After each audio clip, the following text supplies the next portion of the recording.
Assalamualaikum warahmatullahi wabarakatuh. Bismillahirrahmanirrahim. Rabbi shrah li sadri wa yassir li amri wa hlul 'uqdatam min lisani. Allahumma shalli wa sallim ala sayyidina Maulana Muhammadin wa ala alihi wa sahbihi ajmain. Amma ba'du. Ini yang saya hormati pertama, pengatur saya ini Profesor Dr. Haji Maskuri. Yang cara ngomong tidak kayak profesor tapi kayak jurkam.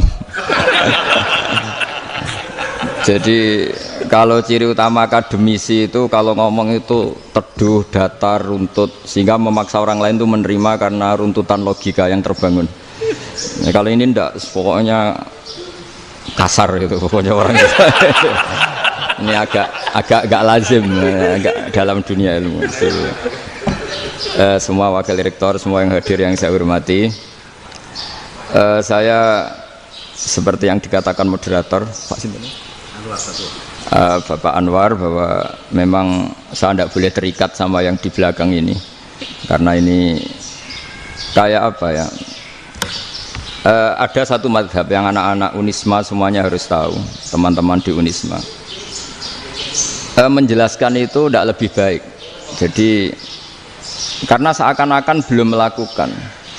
Indonesia itu dulu kedatangan Islam itu tidak pernah dipertentangkan antara Islam dan negara, sehingga diskusi itu sudah salah karena para wali itu tidak pernah mempertentangkan Islam dan keindonesiaan atau kebinekaan. Satu, bahwa para wali itu misinya dakwah, di mana-mana dakwah itu pasti ketemu yang berbeda, mulai beda agama, beda pilihan madhab, beda tradisi, beda kultur. Jadi itu tidak perlu dipertentangkan, tapi malah itu jadi lahan dakwah. Sehingga kita ini kalau diminta diskusi hubungan negara dan agama malah bingung, memangnya kenapa. Itu seperti dulu zaman P4, saya punya kawan di Jogja, teman saya nulis tafsir Profesor Zaini, itu pernah zaman Pak Erto disuruh sosialisasi P4 di Papua. Apa hubungan Pancasila dan UUD 45? Itu orang Papua jawab, hubungannya baik-baik saja Pak. Jadi yang unik itu ketika disuruh baca Pancasila, satu Pancasila, dua ketuhanan yang Maha Esa. Nah, akhirnya 6 kan? Kenapa Pancasila jadi 6?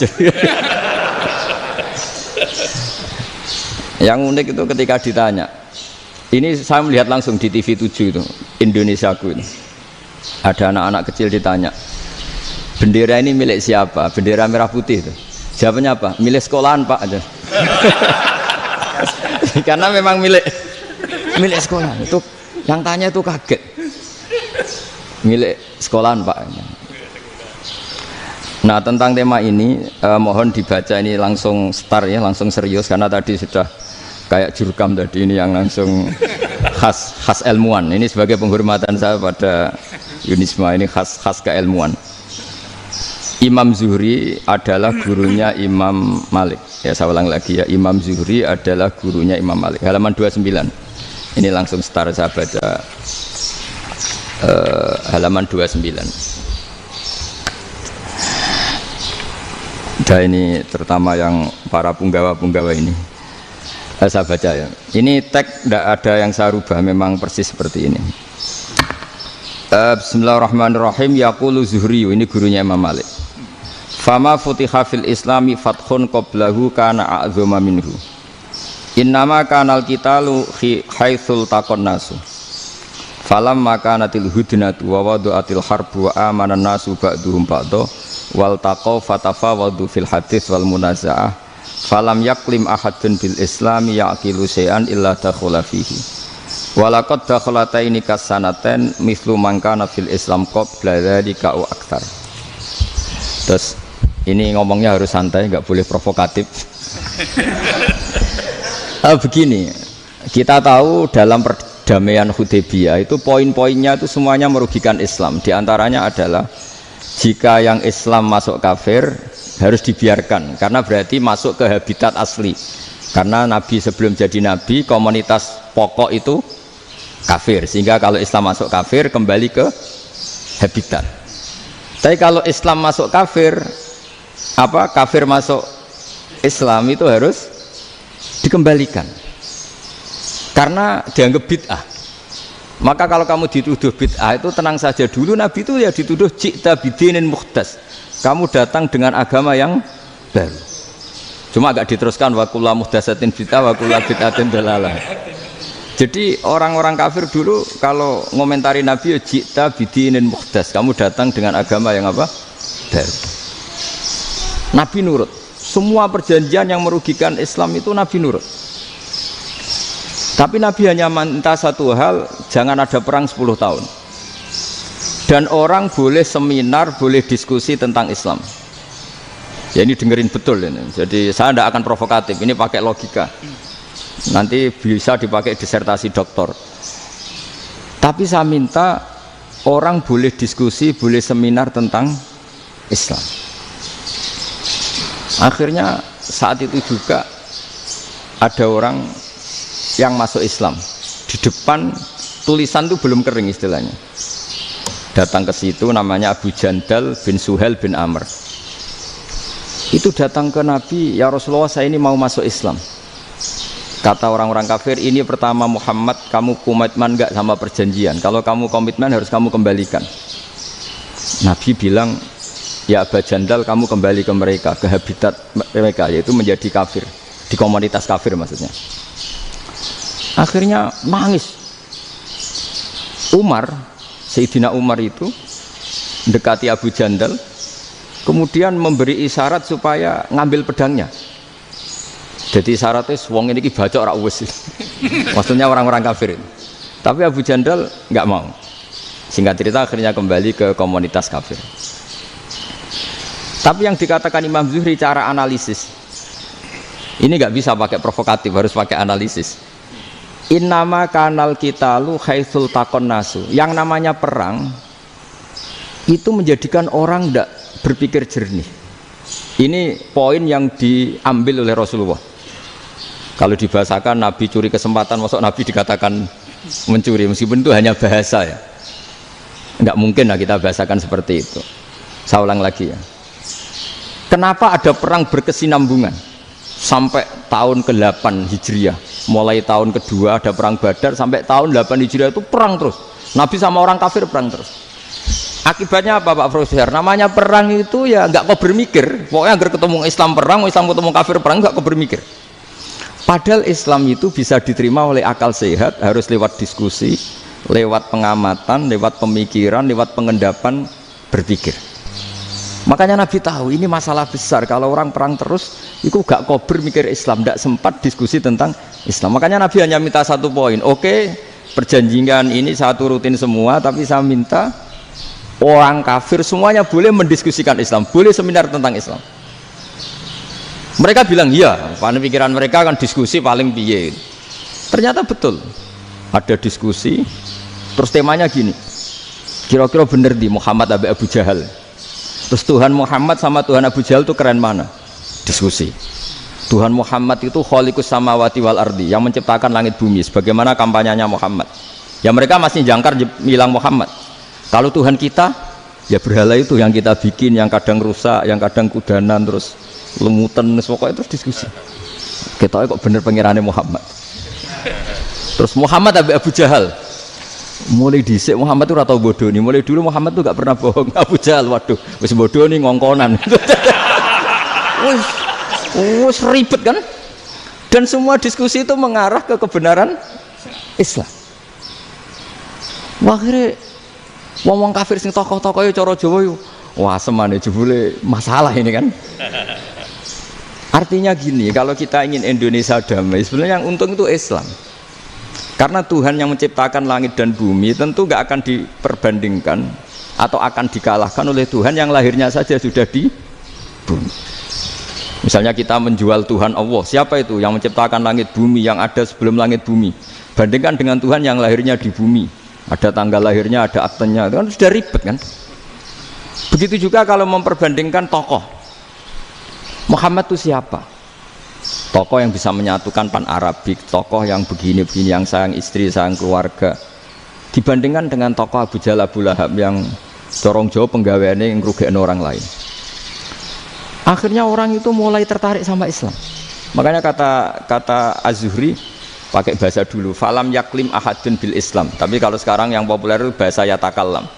Sebenarnya yang benar itu bahasa kalima yaklimu kalaman, karena masdarnya itu kalam, berarti sulasi nopo mujarrad. Tapi di fiilnya itu mujarradnya enggak kelaku. Jadi di fiilnya takallama yatakallamu, tapi untuk masdarnya yang kelaku kalaman. Jadi ini agak unik, agak enggak lazim. Sebenarnya kan takallama yatakallamu takalluman, tapi di masdarnya kalam populer, tapi di fiilnya tidak populer.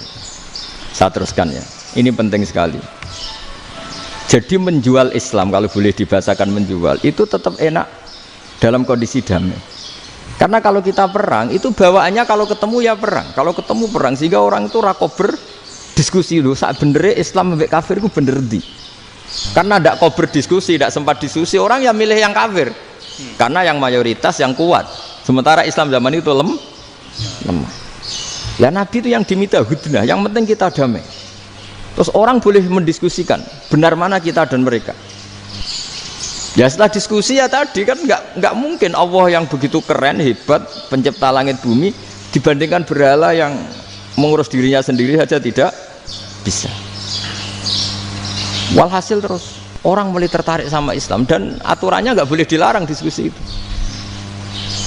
Nah makanya saya pernah ditanya beberapa profesor di Jogja, Gus, suatu saat kalau kampus paling keren di Jogja ini ada Islamic Studies, kemudian pengajarnya dari berbagai agama, ini riskan nggak bagi Islam? Saya jawab, asal yang didiskusikan Islam itu nggak masalah, yang repot itu nak umat Islam.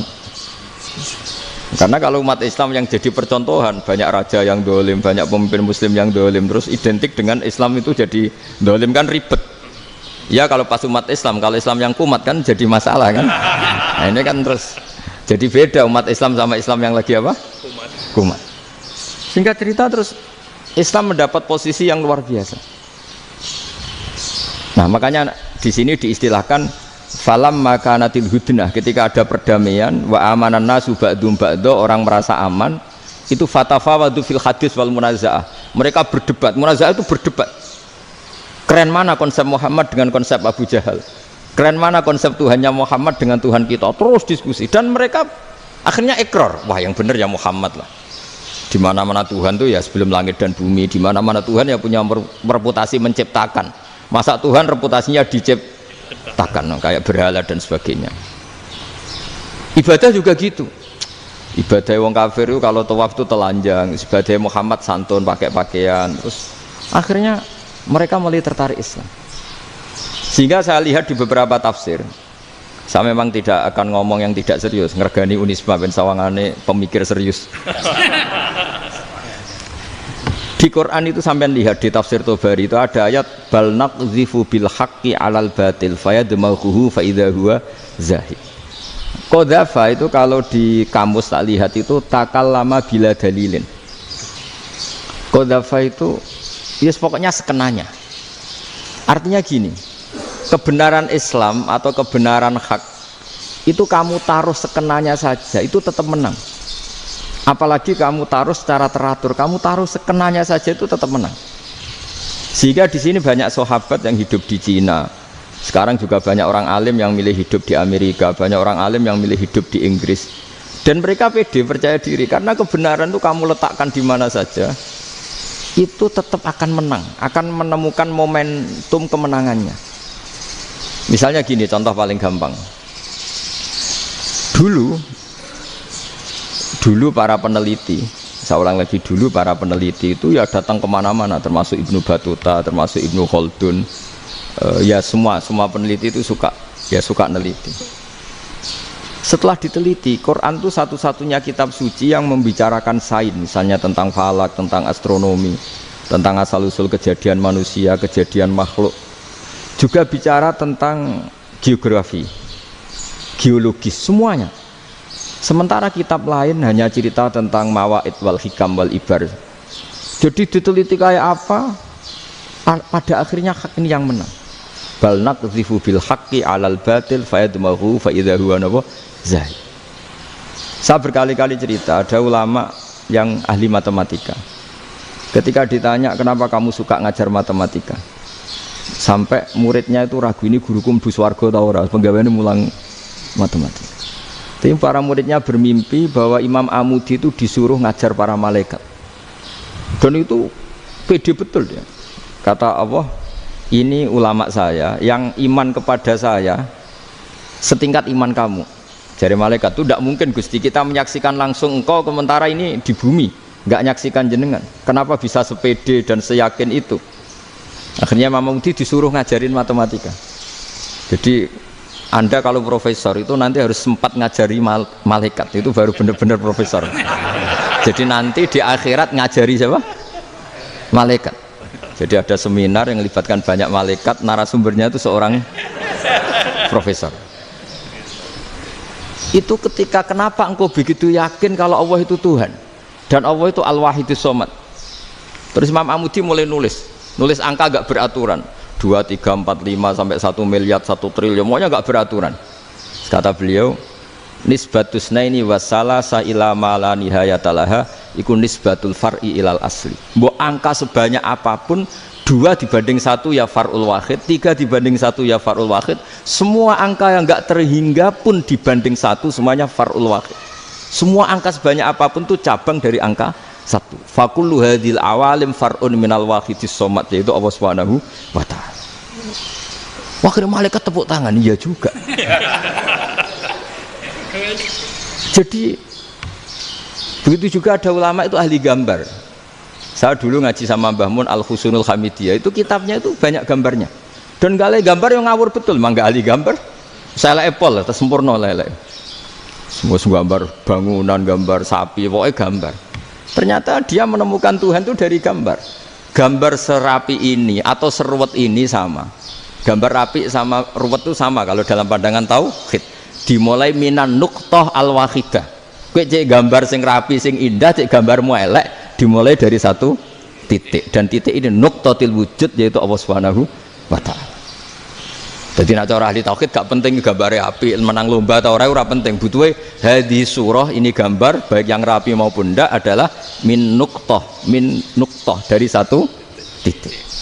Nah, alam raya sebanyak ini mbok gambar mbok ora, cek mulai Mars sampai Jupiter kabeh semua bentuknya yang banyak ini semuanya min nuqtatil wujud, yaitu dari titik wujud, ini kok Allah Subhanahu wa ta'ala.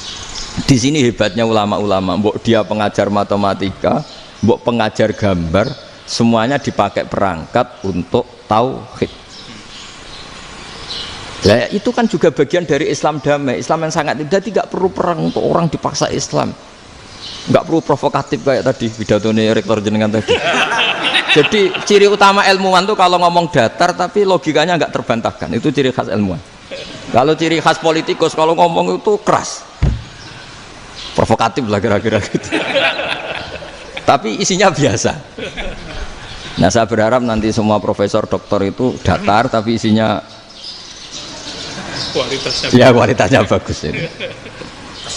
Mentes. Jadi makanya terus kata ulama, kenapa diistilahkan balnat zifu bil haqqi? Kenapa pakai qadzafa sementara qadzafa maknanya takallama bila dalil? Maksudnya bila dalil di sini itu min ghairi ikhtiyajin ila dalilin. Kebenaran itu memang nggak butuh dalil. Apa kita perlu dalilnya apa? Buktinya apa? Kalau 3 itu cabang dari 1. Wong gendeng yang takok gitu pasti orang gendeng. Wong 3 cabang dari 1 kok ditanyakan buktinya apa? Itu min awalil bidah. Pertama orang pasti tahu kalau 3 itu far'ul wahid. 1 juta juga far'ul wahid. 1 miliar juga far'ul. Gambar yang sebanyak apapun ya dimulai dari 1 titik. Cek gambar benar maupun yang tidak. Akhirnya apa? Ulama dulu itu sebegitu rileks nerangkan tauhid. Lalu kenapa asma ini yang ya ini kan khas NU ya, khas pesantren. Sebenarnya saya keberatan pakai istilah khas NU, pakai khas pesantren karena NU itu anaknya pesantren, jangan dibalik pesantren anaknya NU, karena sebelum ada NU itu ada pesantren. Tapi kayaknya Unisma lebih suka pakai bahasa NU dan saya ya agak-agak orderan yang terpaksa disuruh ngomong. Ini agak apa ya, agak kacau sebetulnya ini, agak kacau. Jadi NU itu sama pesantren itu tua pesantren. Jadi NU dilahirkan pesantren, bukan dibalik pesantren dilahirkan NU. Sehingga barokahnya didirikan pesantren ini, kadang nyuwun sewu sekali Mbah Hasyim itu kadang ide besar beliau itu ora dituruti wong NU. Jadi Mbah Hasyim cara kula kok dadi Mbah Hasyim ya mangkel. Mbah Hasyim itu ngarangno kentong. Nggih ngaramno beduk, tapi wong NU nganggo kentong. Beduk. Dan uniknya Mbah Hasyim enggak tersinggung. Karena ciri khas pesantren itu membolehkan perbedaan apa? Pendapat. Itu masyhur khilafnya Mbah Hasyim sama Mbah Fakih Mas Kumambang itu sampai dikitabkan. Saling ngeritik, saling macam-macam lah. Jadi cara berpikir Mbah Hasyim ketika Nabi rembukan, ini gimana ya cara menentukan waktu sholat ya? Ya pakai kentong ya Rasulullah, dzakalin nasara itu untuk orang Nasrani. Ya pakai buk itu trompet, dzakalil Yahud itu untuk orang Yahudi. Terus, ada yang usul lagi pakai api ya Rasulullah, dzakalil Majusi itu orang Majusi. Setelah itu ada orang datang lari-lari cerita mimpi azan tadi. Ya itu terus dipakai sarana pemanggilan sholat ya azan itu. Sehingga Mbah Hasyim menolak kentong. Karena mantas sababi qaumin fahuwa minhu. Beliau keras sekali sampai bilang haram. Beliau judulnya ya haram, Al-Jasus Antakhrimin Nakus. Setelah naskah itu sampai ke Mbah Fakih Mas Kumambang di Gresik situ, di daerah Dukun situ. Dulu nggak ada WA ya, jadi sampainya ya lama. Makanya saya sampai sekarang nggak punya WA karena ya saya ulama kan, kalau WA-an terus ya jadi ulama. Nggak jadi ulama main WA-an terus itu. Nah itu termasuk rektor nggak kau bermikir itu mesti kebanyakan WA. Karena kan otaknya didikte oleh sesuatu yang masuk. Sesuatu yang dilihat itu kan pasti mendikte kita. Beda kalau yang enggak WA-an kan mikir apa kita yang menentukan. Kalau WA-an kan kita ditentukan. Mau mikir anaknya butuh apa gara-gara WA informasi Jakarta mikir Jakarta. Padahal secara kewajiban ngapain kamu orang Malang mikir Jakarta. Gara-gara WA mikir Jakarta belum selesai ada berita di Sulawesi, mikir Sulawesi. Habis itu mikir NTT. Makanya semua orang sekarang merasa tokoh nasional gara-gara informasi yang masuk itu nasional. Jadi Mas Yo RT yang mikir gimana Gus Indonesia kok. Padahal RT sampai lupa kalau dia itu RT. Jadi semua orang sekarang merasa tokoh nasional. Dan itu gara-gara apa coba? Akhirnya semua orang juga punya ide tentang nasional. Harusnya negara itu gini-gini. Jebule wonge sing duwe ikon itu sapa? RT. Ribet kan? Saya teruskan, setelah naskah itu sampai ke Kiai Fakih Mas Kumambang, beliau itu marah besar. Ini harus dilawan, dan saya bukan karena benci Mbah Hasyim. Beliau teman saya ketika ngaji Kiai Mahfud di Mekah. Jadi Mbah Fakih dan Kiai Hasyim itu teman ketika ngaji di Mekah. Terus cara ngelawan tuh lucu, gak ilmiah tapi gak ilmiah wong alim tetap ilmiah. Di mana-mana serupa itu tidak sama. Ya kalau mungkin zaman Nabi di Madinah itu zaman itu kentong itu identik dengan milik Nasrani. Di Indonesia beda. Pos kampling ya kentong, kebakaran ya kentong, wae sarapan orang di LP ya pakai kentong. Jadi tidak ada jaminan kalau kentongan itu identik dengan Nasrani. Lalu haramnya di mana? Yang di mana-mana tasabuh itu identik. Ini tidak identik. Mulai masalah kan? Mulai masalah. Jadi beliau gaya judul Hazruus. Hazruus itu kepala bergeleng-geleng. Sekarangan kok ngene jadi sekarangan kok provokatif gitu gitu. Nah, dan itu Mbah Hasyim ya hormat Mbah Fakih hormat Mbah Hasyim. Saya sendiri secara pribadi itu lebih suka pendapat Mbah Hasyim sebetulnya. Karena bagi saya sholat itu sakral, ya sudahlah kalau sakral ya dipanggil dengan sesuatu yang sakral yaitu kalimat thayyibah adzan. Tapi saya tidak akan bilang kalau kentongan itu haram. Karena kalau haram alasannya mirip orang Nasrani. Sementara pos kampling ya pakai kentong, ada banjir ya kentong, ada kebakaran ya kentong. Jadi tidak identik untuk misa atau untuk sholat ala Nasrani. Tapi itu dulu ya rileks saja. Dua beliau itu ya saling menghormati, padahal saling kritik. Dan dulu ulama yang beda madhab itu ya saling menghormati. Imam Syafi'i itu kalau sholat di kawasan Masjid Abi Hanifah ya tidak kunut. Ketika ditanya kenapa kamu tidak kunut sementara engkau berpendapat kunut itu sunat, ikroman di hadal madhab, saya sangat menghormati madhab. Imam Ahmad bin Hanbal itu berpendapat kalau orang pakai bekam, pakai iftisot atau hijamah itu batal sholatnya. Sementara Imam Syafi'i mengatakan tidak batal apa sholatnya atau wudunya tidak batal. Tapi Imam Ahmad itu ditanya, apa kamu makmum Syafi'i? Bagaimana mungkin saya tidak makmum sama wali kutub seperti Imam Syafi'i? Padahal menurut keyakinan Imam Ahmad ini sholatnya batal. Ini habis ikhtijam udah wudu. Tapi tetap saja beliau karena perbedaan pendapat di furu' itu lazim. Ya orang boleh berdebat lah. Ketika Unisma datangkan saya, itu saking senengnya kiai, apa saking sombongnya sampai ngatur kiai, kan nggak pernah bisa diperdebatkan. Itu kan orang boleh debat kan? Itu saking angkuhnya apa saking senengnya kan nggak jelas kan? Kan dan orang boleh setuju pendapat saya, yaitu ngatur kiai itu haram. Setuju juga Pak Rektor, ekspresi mahabbah itu ya macam-macam. Dulu sahabat ya gitu, sahabat itu ada yang nggak kenal wajahnya Nabi sama sekali sampai akhir hayatnya. Ketika ditanya, lo kamu itu sahabat kok nggak tahu wajahnya Nabi? Saya tidak pernah berani memandang Nabi karena ijlalan Nabi, terlalu menghormati saya sehingga tidak berani memandang wajahnya. Ada sahabat yang penggawaannya dulu wajah Nabi sampai bisa nyifati alfiu faminunil hajib, sampai bisa nyifati detail karena dulu wajah Nabi itu ibadah. Ada seorang wali ditanya, kalau kamu di surga ingin nggak melihat Allah? Enggak. Loh, tapi semua orang ingin melihat Allah. Unazzihu dzalikal jamal an-nadhari misli, ben gak elek-elek Allah tak delok terima aku. Wong ra jelas. Berarti kok delok pangeran. Banyak. Jadi justru tapi karena saking takzimnya. Enggak lah, mosok sak aku kok. Makanya saya berkali-kali cerita, menurut kesepakatan ulama, soft awal itu paling baik. Tapi banyak juga wali yang kalau sholat itu di belakang. Koyok paling bener yang kok ngarep gitu. Lu bayangkan misalnya kamu semangat di soft awal di Masjid Haram, jebule sholatnya salah. Itu dari malaikat gayane kok ngarep, jebule ra roh. Iku di sini-sini wong. Jebule bodoh gitu. Gayane kok ngarep jebule. Coba orang kalau sowan Mbah Mun yang berani di depan itu kan ya ketuanya atau jubirnya kan. Yang merasa ndak pati pinter-pinter kan mesti di pojokan. Artinya sudut pandang seperti itu ya sah saja, apa? Sah saja. Makanya banyak sahabat yang jarang sowan Nabi, alasannya takut ganggu Nabi. Banyak yang sering sowan Nabi, alasannya seneng Nabi. Yang sowan ya seneng Nabi, yang enggak sowan alasannya seneng. Loh, Nabi itu tokoh, punya keluarga, punya anak. Kalau saya sering sowan berarti sering ganggu. Yang sering sowan dia alasan ini khazanah kita harus istifadah.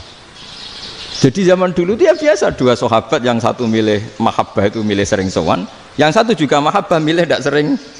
Karena pertanyaannya bisa dibalik kan, sering sowan apa sering ganggu coba.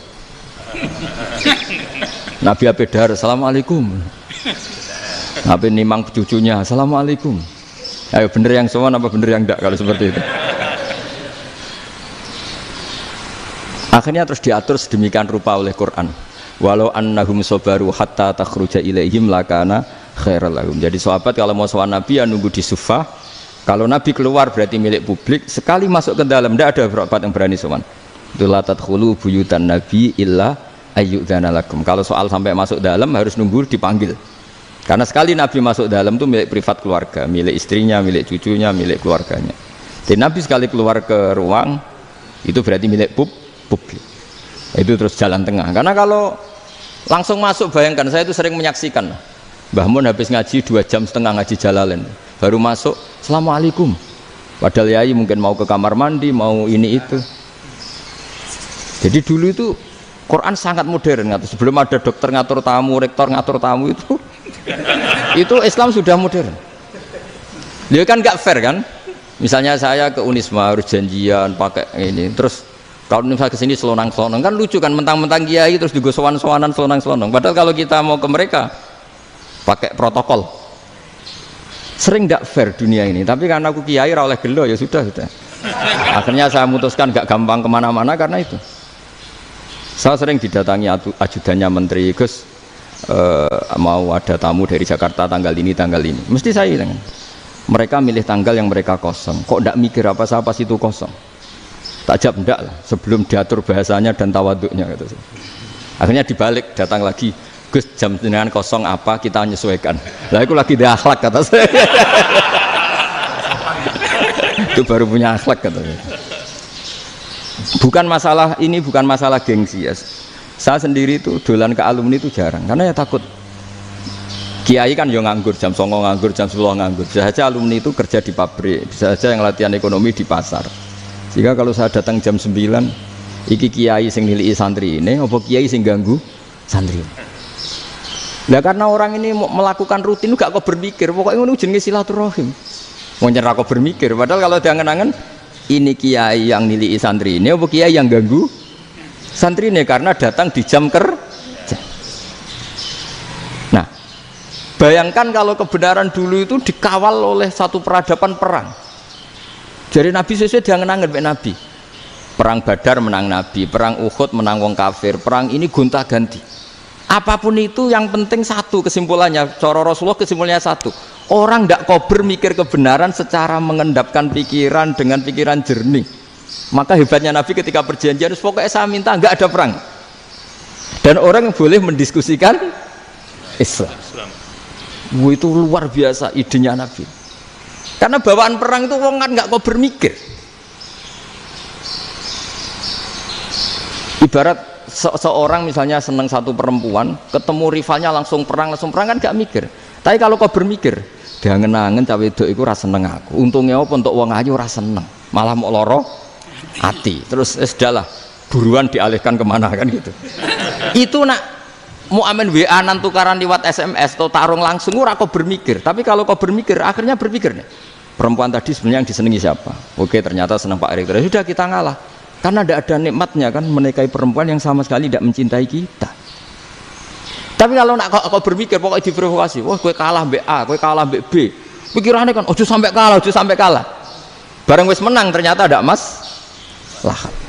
Nah bayangkan Islam itu seperti itu dulu, dipertarungkan. Doang Islam itu dinu aklin, agama yang diterima dengan akal sehat. Tapi sekarang ukurannya perang, yang menang berarti benar, yang menang benar, kan terus jadi repot. Itu Nabi tidak ingin, makanya Nabi ingin sudahlah, nggak ada perang. Nah, makanya kata Imam Zuhri, fathul Islam terbaik adalah orang boleh diskusi tentang Islam dan tidak ada perang. Lagi-lagi penting, tidak perang itu penting, silmun itu penting, perdamaian itu. Setelah tidak ada perang, akhirnya fatafawadu fil hadis wal munazah, orang boleh diskusi apa saja, termasuk boleh adu polemik. Konsep satu Tuhan dan Tuhan banyak diperdebatkan. Akhirnya Nabi secara rileks bisa menjelaskan. Muhammad, urusan kita banyak. Kalau Tuhannya satu tidak cukup, Tuhan harus banyak untuk menyelesaikan berbagai urusan. Ada Tuhan bagi rektorat, bagi macam-macam kan. Ada Tuhan untuk ngurusi utang, ngurusi BPKB, macam-macam. Terus kata Rasulullah, enak saja Nabi jawabnya. Ya kalau kamu punya majikan banyak, perintahnya beda-beda. Kamu mangkel enggak, bingung enggak? Ya susah mat. Kalau majikannya banyak, perintahnya beda-beda, kita jadi repot. Seneng mana? Seneng majikan satu. Ya sudah, Tuhanmu itu majikan kamu. Kalau Tuhannya banyak, perintahnya macam-macam, kamu yang repot. Akhirnya sudah mat, Tuhannya satu aja. Nah, itu ya barokahnya diskusi tadi, barokahnya enggak perang. Daraballahu mathalan rajulan fihi syuraka'u mutasyakisuna wa rajulan salamal lirajul hal yastawiyani masalah. Terus alhamdulillah. Jadi orang yang paling kafir pun saat itu taslim. Nah ini kembali ke kalimat la ilaha illallah. Saya tidak perlu provokatif, pasti teori saya itu benar. Bukan saya bilang benar itu karena sombong, enggak. Ini sesuai teks. Misalnya begini, benar enggak kelompok takfiri yang suka ngafirkan orang lain? Itu pasti tidak benar. Logikanya gampang. Orang yang kafir 70 tahun saja dengan melafadzkan la ilaha illallah menjadi muslim. Masa dengan kalimat yang sama yang muslim menjadi kafir? Itu logikanya kan enggak ketemu. Orang kafir 70 tahun untuk menjadi muslim disuruh baca apa? La ilaha illallah. Tapi gara-gara baca la ilaha illallah nyekel patok jadi kafir. Pertanyaannya, loh ini kalimat apa? Kalimat untuk mengkafirkan apa kalimat untuk mengislamkan? Karena yang kafir dengan kalimat itu menjadi Islam, ternyata yang Islam dengan kalimat itu menjadi kafir. Itu ketemu nggak? Cara logika itu kan nggak ketemu kan? Makanya cara pikirannya Abul Hasan Asyadzili, dan saya setuju pikiran itu. Istighfar ini boleh orang Jawa Timur protes karena kadang beda manhaj, tapi jangan protes saya, protes Abul Hasan Asyadzili, kualat mesti sampean. Ketua Torekoh napa? Sadziliyah. Cara madzhab Sadzili, dan Anda boleh berbeda madzhab, mencari khasnya wong kampus wani beda. Beda kapasitas lah, pokoknya butuhnya beda. Dan ketok pinter, ketok kritis tuh. Cara madzhab Abdul Hasan As-Sadili itu gini Pak Rektor. Jadi istighfar itu baik. Tapi ba'da kamali tauhid, setelah tauhidnya itu benar. Alasan beliau masuk akal. Ketika ada ayat fa'alam annahu la ilaha illallah wastaghfir li dzambik. Bihadil kalimah. Jadi orang boleh istighfar setelah tauhidnya benar. Alasannya Abdul Hasan As-Sadili begini. Qulil ladzina kafaru iyantahu yughfar lahum ma qad salaf. Katakan kepada mereka yang kafir, sekali mereka tidak kafir, maka otomatis dosanya masa lalu diampuni. Pertanyaannya, yang bisa menghentikan kekafiran itu kalimat apa? La ilaha illallah. Dengan hanya melafadzkan la ilaha illallah Muhammadur Rasulullah langsung yughfar lahum ma qad salaf, langsung dosanya diampuni. Berarti yang menjadi pengampun dosa lah, penyebab pengampunan itu apa? La ilaha illallah. Itu bahkan orang kafir belum istighfar. Di ayat itu kan Allah enggak mensyaratkan setelah la ilaha illallah istighfar baru diampuni, enggak. Asal la ilaha illallah langsung yughfar lahum ma qad salaf. Saya ulang lagi ya, jelas ya. Jadi kulil ladzina kafaru iyantahu yughfar lahum ma qad. Nah, sekarang iyantahu, mereka berhenti dari kafirnya. Syaratnya pakai apa? La ilaha illallah Muhammadur, itu langsung yughfar lahum ma qad. Artinya apa? Ghufranullah itu bisa didapat hanya dengan mujarrodut tauhid, yaitu hanya dengan melafadzkan kalimat thayyibah. Dan sahnya istighfar juga berdasar kalimat thayyibah itu. Misalnya gini, orang kafir sebelum Islam melafadzkan astaghfirullah, astaghfirullah, astaghfirullah, kira-kira diterima enggak? Enggak kan? Karena syaratnya istighfar ba'dat tauhid. Nah, makanya dalam madzhab Sadili istighfar itu setelah la ilaha illallah. Karena cara pandang ya seperti itu. Jadi fa'alam annahu la ilaha illallah wastaghfir li dzambi.